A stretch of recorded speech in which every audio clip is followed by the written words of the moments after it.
নমস্কাৰ, মই উতনু ভূঞা। ফেচবুকৰ সমূহ বন্ধুক মই স্বাগতম জনাইছোঁ। আজি পুনৰ এটা বিষয় লৈ আপোনালোকৰ মাজলৈ আহিছোঁ। আচলতে আজি সন্ধিয়াৰ পৰা মোৰ মনটো খুব বেয়া, মনৰ ভিতৰত খুব খুদনি লাগি আছে। কিছুমান কথা ক'বলৈ মন গৈছে, কিছুমান বাতৰি মই পৰিৱেশন কৰিব মন গৈছে। কিন্তু মই এটা বাতৰি পৰিৱেশন কৰিছোঁ যদিও মোৰ তাত কিছু সীমাবদ্ধতা আছিল। সেয়ে ফেচবুকত কোনো সীমাবদ্ধতা নাই, সেয়েহে কিছু কথা ক'ব বিচাৰিছোঁ। আজি প্ৰায় 15 দিন এমাহ ধৰি এটা বিষয় লৈ পেলাই অসমৰ সংবাদ মাধ্যমত বিশেষকৈ টেলিভিছন জগতত চৰ্চিত হৈ আছে নাৰী নিৰ্যাতন। ৰাজ্যখনত নাৰী নিৰ্যাতনৰ ঘটনা বৃদ্ধি পাইছে। কেৱল ৰাজ্যখনত নহয়, সমগ্ৰ দেশত বৃদ্ধি পাইছে। কাশ্মীৰত ধৰ্ষণৰ ঘটনা সংঘটিত হৈছে নাবালিকাৰ লগত, উত্তৰ প্ৰদেশত সংঘটিত হৈছে। প্ৰধানমন্ত্ৰী নৰেন্দ্ৰ মোদীয়ে ছুইডেনত প্ৰৱাসী অসম ভাৰতীয়সকলৰ সৈতে কথা পাতোঁতেও নাৰী নিৰ্যাতনৰ প্ৰসংগ উত্থাপন কৰিছে। কিন্তু মই নাৰী নিৰ্যাতনৰ প্ৰসংগ আজি উত্থাপন কৰিব বিচৰা নাই। আজি মই উত্থাপন কৰিব বিচাৰিছোঁ পুৰুষ নিৰ্যাতনৰ বিষয়ে। আপোনালোকে আচৰিত হৈছে পুৰুষ নিৰ্যাতনৰ বিষয়ে। আৰু মই আজি যিখিনি কথা ক'ম, এই কথা কোৱাৰ পিছত মোৰ দৃঢ় বিশ্বাস বহু নাৰীয়ে মোক বেয়া পাব। হয়তো ফেচবুকত থকা বহু মোৰ মহিলা ফ্ৰেণ্ড বা ছোৱালী ফ্ৰেণ্ডে মোক বেয়া পাব, আনলাইক কৰিব, কোনোবাই হয়তো আনফ্ৰেণ্ড কৰিব।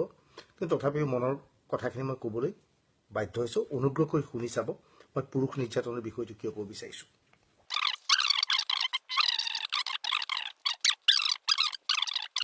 কালিৰ পৰা মই জ্বলি আছোঁ। পৰহি আমাৰ তাত এটা বাতৰি সম্প্ৰচাৰ হৈছিল লংকাৰ কাকীত চন্দ্ৰ ডেকা নামৰ এজন শিক্ষকক এগৰাকী মাতৃৰ অভিযোগৰ ভিত্তিত কাকী আৰক্ষীয়ে গ্ৰেপ্তাৰ কৰিছিল। যে মাতৃগৰাকীয়ে অভিযোগ কৰিছিল তেওঁ নৱম শ্ৰেণীৰ জীয়েকক এই চন্দ্ৰ ডেকাই টিউশ্যন কৰে, টিউশ্যনত অশালীন ব্যৱহাৰ কৰিছিল। সেইবুলি কেছ ৰেজিষ্টাৰ কৰি দিয়াৰ লগে লগে হয়তো পুলিচক পইচা পাতিও দিলে, লগে লগে চন্দ্ৰ ডেকাক এৰেষ্ট কৰি লৈ যোৱা হ'ল। ইয়াৰ পিছত কালি মই আৱিষ্কাৰ কৰিলোঁ চন্দ্ৰ ডেকা আৰু সেই নৱম শ্ৰেণীৰ ছাত্ৰীগৰাকীৰ টেলিফোনিক কথা বতৰা। সেই ভিডিঅ'ত টেলিফোনিক কথা বতৰা মোৰ লগত আছে। ইতিমধ্যে মই DY365ত এই বিষয়ে বাতৰি সম্প্ৰচাৰ কৰিছোঁ। মোৰ ফেচবুক পেজ বা ইউটিউবত আপোনালোকে মোৰ পেজটো চাৰ্চ কৰিলে এই বাতৰিটো কালি দেখা পাব। কালিৰ ডেটত প্ৰচাৰ কৰা হৈছে। আচলতে নৱম শ্ৰেণীৰ ছাত্ৰীগৰাকীয়ে চন্দ্ৰ ডেকা নামৰ মাষ্টৰজনক খুব ভাল পাইছিল। কিন্তু চন্দ্ৰ ডেকাই ভাল পোৱা নাছিল। চন্দ্ৰ ডেকাই ফোনত তাইক কৈছিল যে তুমি মোক বাৰে বাৰে কিয় ফোন কৰি আছা, মোক ফোন নকৰিবা, মই বিবাহিতা, মোৰ ৱাইফ আছে, মোৰ ৱাইফ এতিয়া গৰ্ভৱতী। কিন্তু ছোৱালীজনী তেতিয়া কৈছিল নৱম শ্ৰেণীৰ ছাত্ৰীগৰাকীয়ে যে মোৰ লগত ডাঙৰ ঘটনা এটা ঘটিলে। কৈছে কি, যে মই ঘৰত থকা পাছত মোৰ মাহীৰ হাজবেণ্ডে মোক বলপূৰ্বক ধৰ্ষণ কৰিছিল। আৰু মহাৰ মই হাতত কামুৰি দিছিলোঁ, হাতত দাগটো এতিয়াও আছে। আৰু এই কথাটো মই মাক ক'লোঁ, মায়ে কাকো ক'বলৈ হাক দিলে। কিন্তু উপায় নাপায় মই এতিয়া আপোনাক ক'লোঁ। তেতিয়া চন্দ্ৰ ডেকাই ক'লে এইটো বৰ বেয়া কথা হৈছে। শিক্ষকজনে ছোৱালীজনীৰ মাকক ক'লে যে কথাটো বৰ বেয়া হৈছে, আপোনাৰ ছোৱালীক আপোনাৰ ভনীয়েকৰ হাজবেণ্ডে ৰেপ কৰিছে। তেতিয়া ছোৱালীজনী নৱম শ্ৰেণীৰ ছাত্ৰীগৰাকীৰ মাকে চন্দ্ৰ ডেকাক ক'লে এই কথাটো উলিয়াব নালাগে। কিন্তু চন্দ্ৰ ডেকাই ক'লে মই কিয় নুলিয়াম, এইটো বেয়া কথা হৈছে।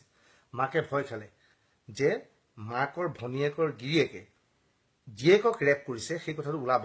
গতিকে কথা নাই বতৰা নাই, পৰহি কাকী আৰক্ষী থানালৈ এটা গোচৰ দিলে যে চন্দ্ৰ ডেকা নামৰ টিচাৰজনে, শিক্ষকজনে মোৰ ছোৱালীক, নৱম শ্ৰেণীৰ ছাত্ৰীজনীক অশালীন ব্যৱহাৰ কৰিছে বা যৌন অত্যাচাৰ চলাইছে। লগে লগে পুলিচে কথা নাই বতৰা নাই চন্দ্ৰ ডেকাক গ্ৰেপ্তাৰ কৰি লৈ গ'ল। এয়া যৌন নিৰ্যাতন নহয়। ইতিমধ্যে অডিঅ' টেপ আমি সম্প্ৰচাৰ কৰিলোঁ। অডিঅ' টেপত ছোৱালীগৰাকীয়ে স্পষ্টভাৱে কৈছে মোক ধৰ্ষণ কৰিছিল মহাকে। আজি কাকীত ৰাইজে গৈ কাকী আৰক্ষী থানাত ক'লে মহাকক গ্ৰেপ্তাৰ কৰক। কিন্তু নাই, কাকী আৰক্ষী থানাই গ্ৰেপ্তাৰ নকৰিলে। কিয়নো ছোৱালীজনীৰ পৰিয়ালটোৰ তাত পইচা পাতি আছিল। হয়তো কাকী আৰক্ষী থানাক 10,000, 20,000, 50,000 টকা ঘোচ দি থকা হৈছে।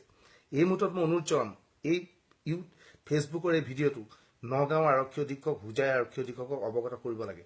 তেওঁলোকে কাকী আৰক্ষী থানাৰ এগেইনষ্টে ব্যৱস্থা ল'ব লাগে যে এটা গোচৰ দিব যোৱাৰ পিছত কিয় গোচৰ ৰুজু কৰা হোৱা নাই।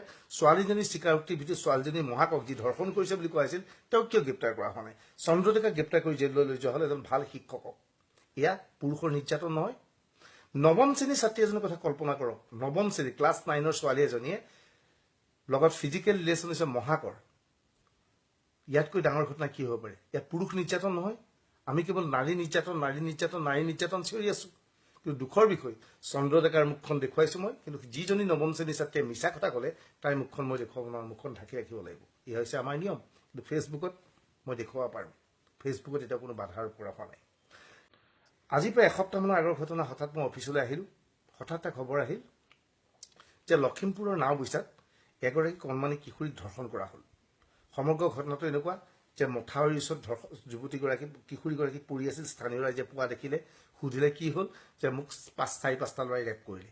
গাঁৱৰ মানুহে লৈ গৈ তাইক মাকৰ ঘৰলৈ পঠিয়াই দিলে। পুলিচে ষ্টেটমেণ্ট ল'লে তাতে ক'লে মোক ৰাতি মই বিহুৰ কৰ্মশালালৈ গৈছিলোঁ, কৰ্মশালাৰ পৰা আহি থকাৰ পাছত 4-5টা ল'ৰাই মোক ৰেপ কৰিলে। এইবুলি ৰেপ কৰা ল'ৰাকেইটা নাম কৈ দিলে, ৰবীন, অমুক তমুক এই নাম কৈ দিলে। পুলিচেও সেই নামকেইটাৰ ভিত্তিত কেইটামান ল'ৰা গ্ৰেপ্তাৰ কৰি আহি নাওবৈচা থানাত লৈ আহিলে। আমাৰ সাংবাদিক গ'ল, আমাৰ একদম বাতৰি সম্প্ৰচাৰ হৈ গ'ল। ছোৱালীজনীৰ মুখখন ব্লাৰ, যিজনীক ৰেপ কৰাইছিল মুখখন আমি দেখুওৱা নাই, আমি দেখুৱাব নোৱাৰোঁ।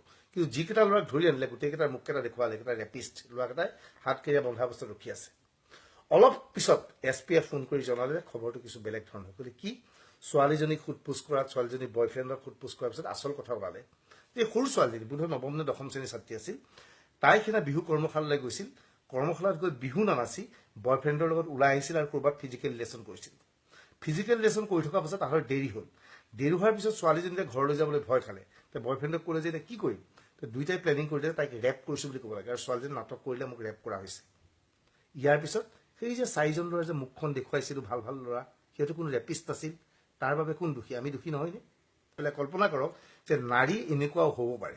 ইয়াতকৈ ভয়ানক কথা একো নাই। নাৰীয়ে বেয়া নাপাব, ক্ষমা কৰিব। মোৰ মনৰ কথাখিনি ক'লোঁ। ধন্যবাদ।